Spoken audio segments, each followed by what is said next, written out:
وإذ قال لقمان لابنه وهو يعظه يا بني لا تشرك بالله ও আমার সন্তান এই দুনিয়ায় যতদিন তুমি বেঁচে থাকো এই দুনিয়ার যতদিন তুমি বেঁচে থাকো খবরদার খবরদার খবরদার তুমি আল্লাহর সাথে কাউকে শরীক করিও না আল্লাহর সাথে কাউকে অংশীদারিত্ব সাব্যস্ত করিও না আমার সন্তান তোমার জন্মের থেকে নিয়ে মৃত্যুর আগ পর্যন্ত যতদিন পর্যন্ত দুনিয়া বেঁচে থাকবে জানি না কবে দুনিয়া থেকে চলে যাও সন্তান আল্লাহ পাক রব্বুল আলামিন যে গুনাহের কারণে তিনি রাগ হন যে গুনাহের কারণে রব্বুল আলামিন তার গোসা হয় তিনি রাগ হন আল্লাহ পাক রব্বুল আলামিন কিন্তু মানুষ যদি কারো আল্লাহর সাথে কাউকে শরীক করে অংশীদার সাব্যস্ত করে রব্বুল আলামিন কিন্তু প্রচন্ড রাগ হন এই জন্য লোকমান আলাইহিস সালাতু ওয়াস সালাম তার সন্তানকে বলতেছেন ও আমার সন্তান দুনিয়ায় যতদিন পর্যন্ত বেঁচে থাকো সন্তান খবরদার খবরদার আল্লাহর সাথে কাউকে শরীক তুমি করবে না আল্লাহর সাথে কাউকে অংশীদারিত্ব সাব্যস্ত করবে না এ সন্তান তুমি শুনে নাও ইন্নাশ শিরকা লাযুলমুন আযীম এ আমার সন্তান এই দুনিয়ার বুকে সব চাইতে বড় জুলুম সব চাইতে বড় জুলুম হলো আল্লাহর সাথে কাউকে শরীক করা আমরা দেখি একজন ব্যক্তি আর একজন ব্যক্তিকে অন্যায় ভাবে মারপিট করে একজন ব্যক্তি আর একজন ব্যক্তির অন্যায় ভাবে জমি দখল করে এটাকে আমরা জুলুম বলি একজন ব্যক্তি আর একজন ব্যক্তিকে মারপিট করে তাকে আমরা জুলুম বলি কিন্তু মহান রব্বুল আলামিন কুরআনুল কারীমের মধ্যে বলে দিয়েছেন ইন্নাশ শিরকা লাযুলমুন আযীম মহান রব্বুল আলামিন বলেন ও আমার সন্তান আল্লাহ পাক রব্বুল আলামিন বলে দিয়েছেন সবচাইতে দুনিয়ার মধ্যে বড় জুলুম হলো আল্লাহর সাথে কাউকে শরীক করা আল্লাহর সাথে কাউকে আমার কথা বলতেছেন আল্লাহর সাথে কাউকে শরীক স্থাপন করা রব্বুল আলামিন অন্য আয়াতে বলেন وَمَن يُشْرِكْ بِاللَّهِ فَقَدِ افْتَرَى إِثْمًا عَظِيمًا মহান রব্বুল আলামিন সূরা নিসার মধ্যে বলেন এ আমার বান্দারা তোমরা শুনে নাও শিরক হলো এই দুনিয়ার মধ্যে সবচাইতে বড় পাপ শিরকের গুনাহ সবচাইতে বড় পাপ মহান রব্বুল আলামিন সূরা তাওবার মধ্যে বলেন মা কানা লিন-নাবিয়্যি ওয়াল্লাযীনা আমানু আন ইস্তাগফিরু লিল-মুশরিকিন ওয়ালাউ কানু উলি কুরবা মিন বা'দি মা তাবায়্যানা লাহুম আন্নাহুম আসহাবুল জাহিম মহান রব্বুল আলামিন সূরা তাওবার মধ্যে নবী করিম সাল্লাল্লাহু আলাইহি সাল্লামকে বলেন হে নবী যে ব্যক্তি শিরক করা অবস্থায় মারা গেছে যে ব্যক্তি আল্লাহর সাথে শিরক করা অবস্থায় মারা গেছে খবরদার সে যদি আপনার আত্মীয়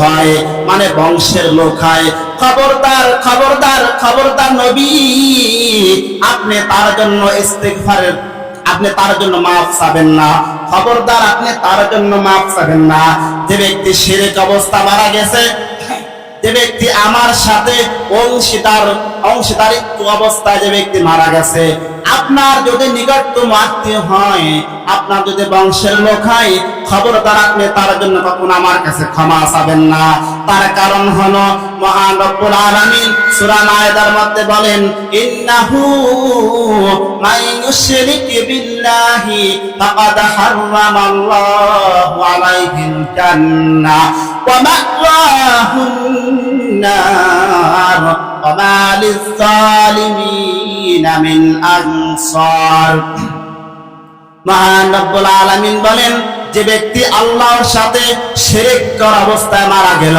যে ব্যক্তি আল্লাহর সাথে অংশীদারিত্ব অবস্থা মারা গেল, আমি তাহার জন্য জাহান্নাম রেডি করে রেখেছি, আমি তাহার জন্য জাহান্নাম রেডি করে রেখেছি, আমি তাহার জন্য জাহান্নাম রেডি করে রেখেছি।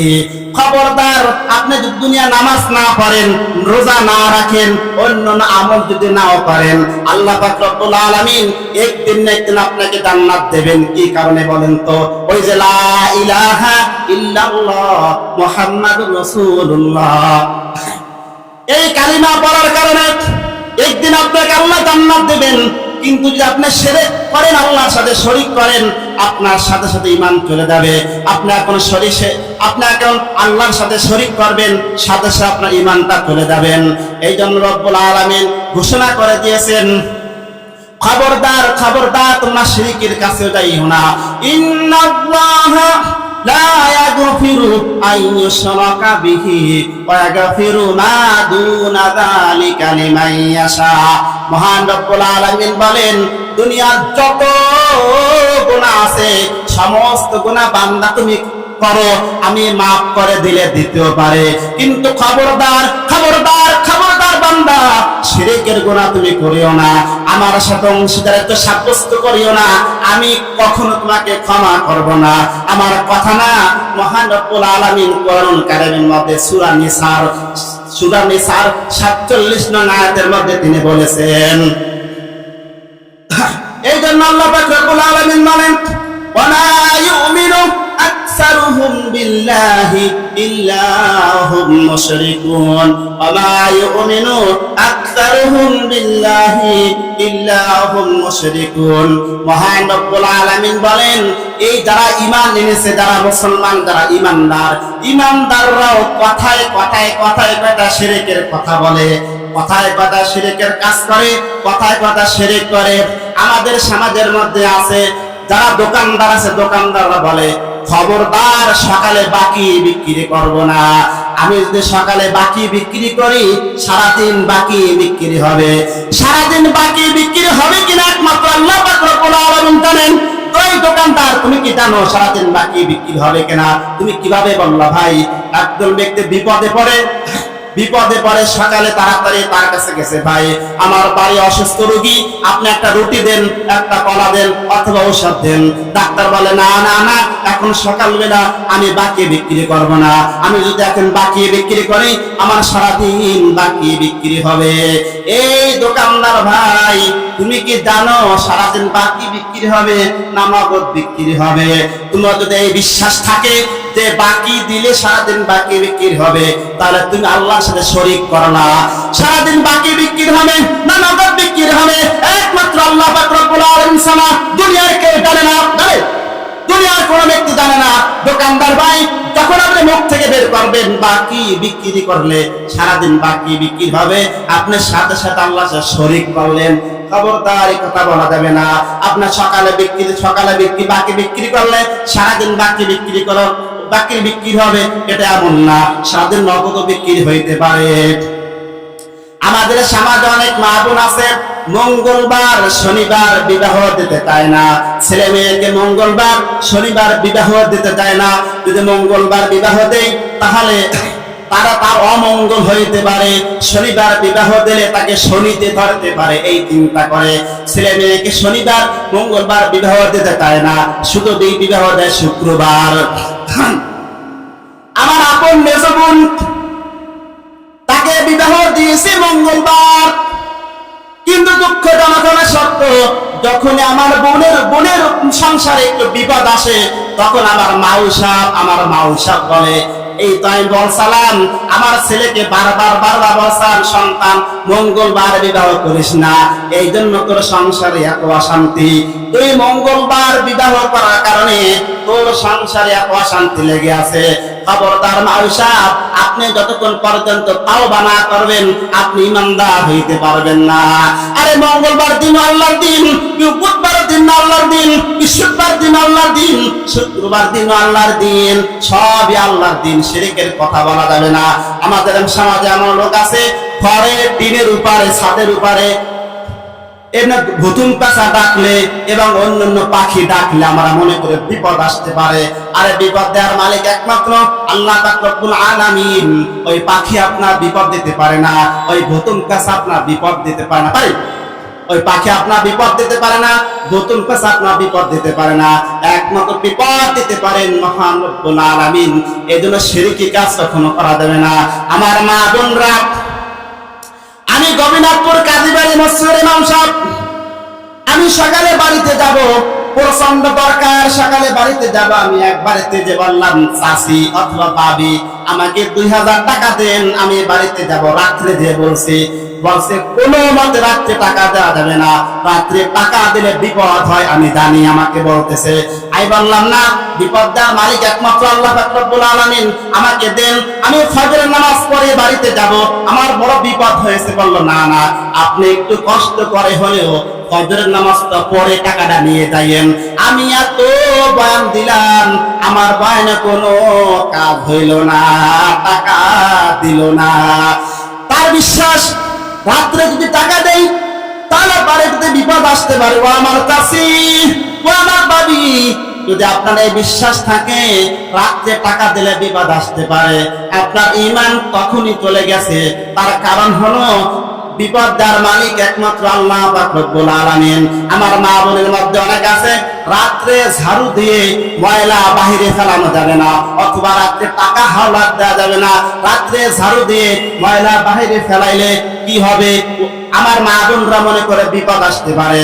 আরে আমার মা, আমার বোন, বিপদ দেওয়ার মালিক একমাত্র আল্লাহ পাক রব্বুল আলামিন। এই আপনারা মুরাব্বিরাই বলেন সন্ধ্যার সময় ঘরে বাতি দিতে হয়, ঘরে বাতি না দিলে বিপদ আসতে পারে। আরে কি শিরকি কথা বলেন? আরে বিপদ দেওয়ার মালিক আল্লাহ, একমাত্র আল্লাহ পাক রব্বুল আলামিন। আপনি চলে গেলেন গোবিনাথপুর থেকে অথবা বাইকান্নাকা থেকে গোপালগঞ্জ যাচ্ছেন, হঠাৎ করে আল্লাহ না করে চন্দ্র দিগলিয়া যাওয়ার পর আপনার আপনি অটোতে আছেন, সিএনজিতে আছেন, হঠাৎ করে সামনে থেকে একটা বড় বাস, ডাইরেক্ট বাস আসতেছে। একটুর জন্য আপনার গাড়িতে আঘাত লাগে নাই, গাড়ির মধ্যে আঘাত লাগে নাই। আপনি বলে উঠলেন, চমৎকার ড্রাইভার, চমৎকার ড্রাইভার। ড্রাইভার হঠাৎ করে স্টারিং অন্যদিকে ঘুরিয়ে দিয়েছে, এই জন্য বেঁচে আছি, অন্যথায় আমরা সবাই দুনিয়া থেকে চলে যাইতাম। এই কথা বলার সঙ্গে সঙ্গে চট করে আপনার ঈমানটা চলে গেছে। বাবা, আপনাকে ওই অ্যাক্সিডেন্ট থেকে একমাত্র আল্লাহ পাক রব্বুল আলামিন বাঁচিয়েছেন, একমাত্র আল্লাহ বাঁচিয়েছেন, এটা মুখ থেকে স্বীকার করতেই হবে। আপনি যদি বলেন গোপালগঞ্জ ডাক্তারে ফেরত দিয়েছে, খুলনা যাওয়ার পরে খুলনা ডাক্তারে বলেছেন আপনি যদি আরেকদিন পরে আনতেন আর বাঁচাইতে পারতেন না, এই বিশ্বাস যদি আপনি মনের মধ্যে রাখেন, ঠিকই বলেছে ডাক্তার, আরেকদিন পরে আনলে বাঁচাইতে পারতাম না, তাহলে আপনি বিশ্বাস করেন আপনার ঈমান চলে যায়। এই মৃত্যু দেওয়ার মালিক একমাত্র আল্লাহ পাক রব্বুল আলামিন এবং বাঁচানোর মালিক একমাত্র আল্লাহ পাক রব্বুল আলামিন। আর একটা কথা বলে দেয়, আমাদের সমাজে বলে, আগের মুরব্বীরা বলে গেছে এইটা কর ভালো হবে, এইটা কর ভালো হবে। আর আগের মুরব্বীরা বলে গেছে, যখন বলা হবে আগের মুরব্বীরা করে গেছে এইটা কর ভালো হবে, তখন মনে করবেন আমি যাই পাইকের টাকা মাদ্রাসার মুফতি আলামিন সাহেবের কাছে জিজ্ঞেস করি, ও মুফতি সাহেব, মুরব্বীরা বলে গেছে এইটা করতে হবে, কোরআন হাদিসে কি আছে আপনি সেইটা বলেন। মুফতি সাহেব যে ফতোয়া দেবে সেই ফতোয়া আপনার শুনতে হবে, ঠিক কিনা? লোকমান আলাইহিস সালাম তিনি তার সন্তানকে 1 নম্বর উপদেশ দিয়েছেন, সন্তান কখনো আল্লাহর সাথে শিরক করা যাবে না। কি করা যাবে না? আল্লাহর সাথে কখনো শিরক করা যাবে না। 1 নম্বর গেল। 2 নম্বরে লোকমান আলাইহিস সালাম তার সন্তানকে বলতেছে, ও আমার সন্তান, খবরদার খবরদার, দুনিয়ায় যতদিন পর্যন্ত বেঁচে থাকো সন্তান, যাদের কারণ তুমি দুনিয়ার আলো মুখ দেখতেছো, তোমার পিতা মাতা, তোমার পিতা মাতা, তোমার পিতা মাতা, খবরদার খবরদার, পিতা মাতার সঙ্গে কখনো খারাপ ব্যবহার করিও না। আল্লাহ তাআলা লোকমান আলাইহিস সালামের উপদেশগুলো উল্লেখ করে দিয়ে বলেন, ওয়াসাইনাল ইনসানা বিওয়ালিদাইহি হামালাতহু উম্মুহু ওয়াহনান আলা ওয়াহনি ওয়া ফিসালুহু ফি আমাইনি আনিশকুর লি ওয়া লিওয়ালিদাইক। লোকমান আলাইহিস সালাতু ওয়াস সালাম তার সন্তানকে উপদেশ দিয়েছে, সন্তান খবরদার পিতামাতার সঙ্গে খারাপ ব্যবহার করা যাবে না এবং তাদেরকে ধারি ধুমকি দিয়ে কথা বলা যাবে না। আলা তাকুল্লাহুমা উফিন, আলা তাকুল্লাহুম উফিন, এমন কথা তুমি বলিও না। বাপ মা কষ্টে বলে, আল্লাহ কেমন সন্তান আমার ঘরে তুমি দিয়েছো, এমন সন্তান আমি চাই না, তুমি নিয়ে নাও। এমন কখনো বাপ মার সাথে এরকম ব্যবহার করা যাবে না, খবরদার এরকম ব্যবহার করা যাবে না। আলা তানহারহুমা, ধমক দিয়ে কথা বলা যাবে না। ওয়াকুল্লাহুমা কাওলান কারীমা, তাদের সাথে সুন্দর সুন্দর কথা বলার কথা রব্বুল আলামিন বলেছেন। যখন আমি ছোট ছিলাম আমি আমার আব্বাকে জিজ্ঞেস করছি, আব্বা ওইটা কি? আব্বা বলে এটা নারকেল গাছ। আমি আবার জিজ্ঞেস করি, আব্বা ওইটা কি? আব্বা বলে নারকেল গাছ। আমি আবার জিজ্ঞেস করি, আব্বা ওইটা কি? আব্বা বলে নারকেল গাছ। তদ্রূপ বাপ মা যখন বয়স্ক হয়ে যায় তখন তারা শিশুদের মতো হয়ে যায়, তারা বারবার জিজ্ঞেস করে আমার সন্তান ওইটা কি বা আমার সন্তান ওইটা কি। আপনি যদি বিরক্ত হয়ে যান, আপনি চট করে ওঠেন, ঝাড়ি দেন, ধুমকি দেন, আপনি ভালো সন্তান হইতে পারেন নাই। ও আমার সন্তান কখনো পিতামাতার সঙ্গে খারাপ ব্যবহার করবে না, এইটা মনে রাখবে। রাসূল সাল্লাল্লাহু আলাইহি ওয়াসাল্লামকে জিবরাইল আলাইহিস সালাতু ওয়াসসালাম জিজ্ঞেস করলেন, ক্বালা আখবিরনি আনিস সাআ ক্বালা মান মাসউলু আনহা বিআলা মিনাস সাইল। হে নবী, কিয়ামত কবে হবে আমাকে একটু বলে দিন, কিয়ামত কবে হবে আমাকে একটু বলে দিন। রাসূল সাল্লাল্লাহু আলাইহি ওয়াসাল্লাম বলেন, কিয়ামত কবে হবে যেরকম তুমি জানো না আমিও জানি না কিয়ামত কবে হবে। এই জিবরাইল, তুমি যেরকম জানো না কিয়ামত কবে হবে আমিও জানি না কিয়ামত কবে হবে। পাল্টা আবার প্রশ্ন করলেন, ক্বালা ফাখবিরনি আন আমারাতিহা। এ নবী, আপনি তাহলে কিয়ামতের কিছু আলামত বলে দেন, কিছু আলামত আমাকে বলে দেন। এখন রাসূল সাল্লাল্লাহু আলাইহি ওয়াসাল্লাম বলেন, হ্যাঁ এখন বলা যায়। কিয়ামত কবে তা আমি জানি না, কিয়ামত কবে হবে জিবরাইল তুমি যেরকম জানো না আমিও জানি না, কিন্তু তুমি যখন জিজ্ঞেস করছো কিছু আলামত বলে দেন, তা আমি বলতে পারি। জিবরাইল আলাইহিস সালাতু ওয়াস সালাম বললেন, ক্বালা ফাখবিরনি আন আমারাতিহা। রাসূল সাল্লাল্লাহু আলাইহি ওয়াসাল্লাম বললেন, قال أن تلد الأمة ربتها وأن ترى الحفاة العراة العالة رعاشا يتطاولون في البنيان. قال ثم انطلق فلبثت مليا ثم قال لي يا عمر أتدري من السائل؟ قال فإنه جبرائيل أتاكم يعلمكم دينكم। রাসূল সাল্লাল্লাহু আলাইহি ওয়াসাল্লামকে জিবরাইল আলাইহিস সালাতু ওয়াস জিজ্ঞেস করলেন, আপনি কিয়ামতের আলামত সম্পর্কে আমাকে বলুন। রাসূল সাল্লাল্লাহু আলাইহি ওয়াসাল্লাম, জিবরাইল তুমি কান খুলে শুনে নাও, আন তালিদাল আমাতু রাব্বাতাহা, যখন তুমি দেখবে যে জামানার মধ্যে ছেলে সন্তান পিতা মাতার সঙ্গে ঘরের চাকরের মতো ব্যবহার করে, ঘরের মালিক যেরকম চাকরকে বলে এই জুতা জোড়া নিয়ে আয়, এই গামছাটা নিয়ে আয়, এই প্যান্টটা নিয়ে আয়, এই আমার সন্তানের প্যান্ট ধুয়ে দে, এ আমার সন্তানের থালা ধুয়ে দে, এ আমার সন্তানের কাপড় ধুয়ে দে, এরকম ঘরের মালিক চাকরকে যেরকম ব্যবহার করে ওরকম যখন তুমি দেখবা যে জামানার মধ্যে ছেলে সন্তান পিতা মাতাকে বলবে, এই আব্বা এই কাজ করেন, এ মা এই কাজ করেন, আমার প্যান্ট নিয়ে আসেন, আমার থালা নিয়ে আসেন, আমার ছেলেকে স্কুলে দিয়ে আসেন, এ আব্বা খেতে দেন, এরকম ঘরের চাকরকে যেরকম মালিক হুকুম করে, যে জামানায় তুমি দেখবে জিবরাইল ছেলে সন্তান পিতা মাতার সঙ্গে এরকম ব্যবহার করতেছে, জিবরাইল তুমি মনে নিও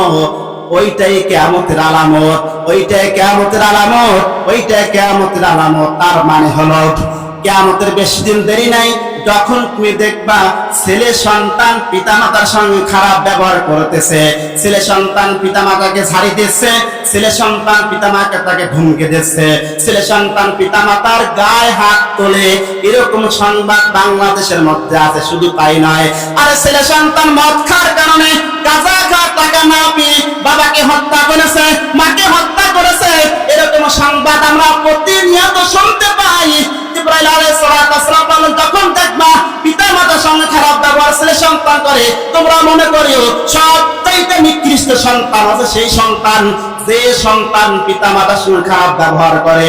এই পৃথিবীর মধ্যে সবচাইতে নিকৃষ্ট সন্তান হলো সেই সন্তান যে সন্তান পিতামাতাকে ছাড়ি দেয়, ধমকি দেয়, এরকম তার গায়ে হাত তুলে তাকে জবাই করে। সবচেয়ে নিকৃষ্ট সন্তান আমার কথা না, রাসূল সাল্লাল্লাহু আলাইহি সাল্লাম বলেছেন, আনতালিদাল আমাতু রাব্বাতাহা ওয়া আনতারাল হুফাতাল উরাতাল আলাতাল ইয়াশা তাতালুনা ফিল বুনিয়ান। এরকম নিকৃষ্ট সন্তানের পরিচয় দিলেন লোকমান আলাইহিস সালাতু ওয়াস সালাম। ছেলেকে বললেন, বাবা খবরদার, তোমার পিতামাতার হাজার দোষ আছে, আমি মেনে নিলাম, বাপ মার দোষ আছে মেনে নিলাম, কিন্তু পিতামাতার সঙ্গে খারাপ ব্যবহার করা যাবে না। পিতামাতা যদি তারা অন্যায় করে সে বিচার একমাত্র আল্লাহ পাক রব্বুল আলামিন করবেন, আপনি করার কে? পরবর্তী আয়াতে আল্লাহ পাক রব্বুল আলামিন বলেন, ওয়া ইন জাহাদাকা আলা আন তুশরিকা বিমা লাইসা লাকা বিহি ইলমুন ফালা তুতি'হুমা ওয়া সাহিবহুমা ফিদ দুনিয়া মা'রুফা। وَإِنْ جَاهَدَاكَ عَلَى أَنْ تُشْرِكَ بِي مَا لَيْسَ لَكَ بِهِ عِلْمٌ فَلَا تُطِعْهُمَا وَصَاحِبْهُمَا فِي الدُّنْيَا مَعْرُوفًا। পাশাপাশি এই কথাও বলে দিয়েছেন লোকমান আলাইহিস সালাতু ওয়াস সালাম, এই সন্তান পিতা মাতা যদি তোমাকে বলে আল্লাহর হুকুম পালন করা যাবে না, নবীর তরিকা পালন করা যাবে না, চল আমরা মাজারে যে সিজদা দেই, খবরদার এই কাজ করা যাবে না, তখন পিতামাতার কথা শোনা যাবে না। অনেক সময় পিতামাতা বাগেরহাট খাজা খানজান আলী মাজার নিয়ে যায়, বাবা এখানে একটু সিজদা দাও, এখানে একটু টাকা দাও, এখানে একটু মাথা নত করো। খবরদার পিতা মাতাকে বলে দিতে হবে, আমি এই কাজ করতে পারবো, এটা শিরকি কাজ, এই কাজ আমি করতে পারবো না।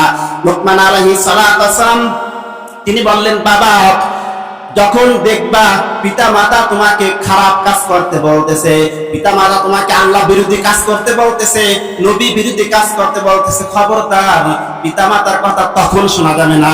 কিন্তু শোনা যাবে না তখন তাকে ঝাড়ি দিয়ে বলা যাবে না, এই কেন আপনি আমাকে বললেন আল্লাহর কাজ না করতে বললেন, ঝাড়ি দেওয়া যাবে না। ওয়াকুল্লাহুমা কাওলান মা'রুফা, সুন্দর সুন্দর সুন্দর ভাষায় তাকে বলতে হবে, আব্বু এটা শিরকের কাজ, আম্মু এটা শিরকের কাজ, এটা আল্লাহ বিরোধী কাজ, আমি করতে পারবো না, আপনারা সরি মাইন্ড নিয়েন না, আপনারা কষ্ট পেন না, এরকম বুঝাই বুঝাই বলতে হবে।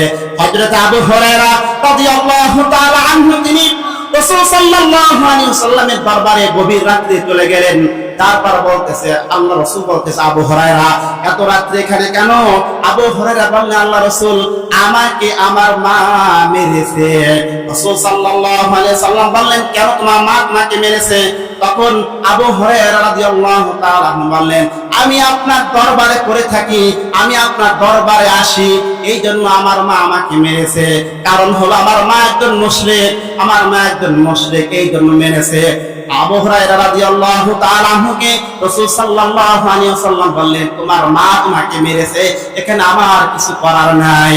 দোদাহারের বাদশা রাসূল সাল্লাল্লাহু আলাইহি ওয়াসাল্লাম সমস্ত নবীর নবী রাসূল সাল্লাল্লাহু আলাইহি ওয়াসাল্লাম যদি ডান দিকে এরকম কাজ করতেন, আল্লাহ পাক রব্বুল আলামিন শরীয়তের মধ্যে জায়েজ করে দিতেন। রাসূল সাল্লাল্লাহু আলাইহি ওয়াসাল্লাম কোন ক্ষেত্রে যদি বলতেন এটা হবে না, আল্লাহ পাক রব্বুল আলামিন সরাসরি সেটাকে হারাম করে দিতেন। রাসূল সাল্লাল্লাহু আলাইহি ওয়াসাল্লাম যখনই দোয়া করেছেন দোয়া কবুল হয়েছে, যখনই বরদোয়া করেছেন তখনই বরদোয়া কবুল হয়েছে। সেই রাসূল সাল্লাল্লাহু আলাইহি ওয়াসাল্লাম বললেন, তোমার মা তোমাকে মেরেছে আবু হুরায়রা, এখানে আমার কিছু করার নাই, কেন তুমি এসেছো তাই বলো। তখন আবু হুরায়রা বললেন, আমার মা একজন মুশরিক, আমার মা একজন বেদিন, ইসলাম গ্রহণ করেন নাই, আমাকে বলে যা যা মুহাম্মাদের দরবারে যা, আমার দরবারে থাকিস না। আল্লাহ রাসূল আপনি আমার মায়ের জন্য দোয়া করেন, আমি দোয়া চাওয়ার জন্য এসেছি। আল্লাহ রাসূল সাল্লাল্লাহু আলাইহি ওয়াসাল্লাম হাত তুললেন, আল্লাহুম্মা ইহদি উম্মা আবি হুরায়রা, হে রব্বুল আলামিন আপনি আবু হুরায়রার মাকে হেদায়েত দান করেন, আবু হুরায়রার মাকে হেদায়েত দান করেন। আল্লাহ রাসূল হাত তুলছেন আকাশের দিকে, আবু হুরায়রা সমানে দৌড়াইতেছে বাড়ির দিকে। অন্যান্য সাহাবীরা এরকম জামাত এনে ধরে, আবু হুরায়রা তুমি কেন দৌড়াইতেছো? আবু হুরায়রা দৌড়ানো কোন লোক না, শান্ত ভদ্র একজন সাহাবী, কেন দৌড়ায়? অন্যান্য সাহাবীরা জামাত টেনে ধরছে। আবু হুরায়রা বললেন, আমাকে ছেড়ে দাও, আমি আগে বাড়ি যাইতে পারি নাকি আল্লাহ রাসূলের দোয়া আল্লাহ রাসূলের দোয়া আল্লাহর কাছে আগে পৌঁছে যায়। আবু হুরায়রা রাদিয়াল্লাহু তাআলা বাড়িতে যাওয়ার পরে তার মা তাকে ঘর থেকে বলতেছিল, সন্তান আমি তোমাকে মেরেছি, আমার অন্যায় হয়েছে, আমাকে তুমি ক্ষমা করে দাও, আসো আসো সন্তান, তোমার যা কিছু দরকার আমি তোমাকে দে। আবু হুরায়রা বলে, মায়ের কণ্ঠ আমি শুনে টের পাইলাম আমার মা কি আল্লাহ পাক রব্বুল আলামিন হেদায়েত নসিব করেছেন। সুবহানাল্লাহ। এই হযরত লুকমান আলাইহিস সালাতু ওয়াস সালাম তার 10টা নসিহত করেছেন তার ছেলেকে, কেবল 2টা বললাম, কিন্তু নামাজের টাইম হয়ে গেছে। এজন্য আল্লাহ পাক রব্বুল আলামিন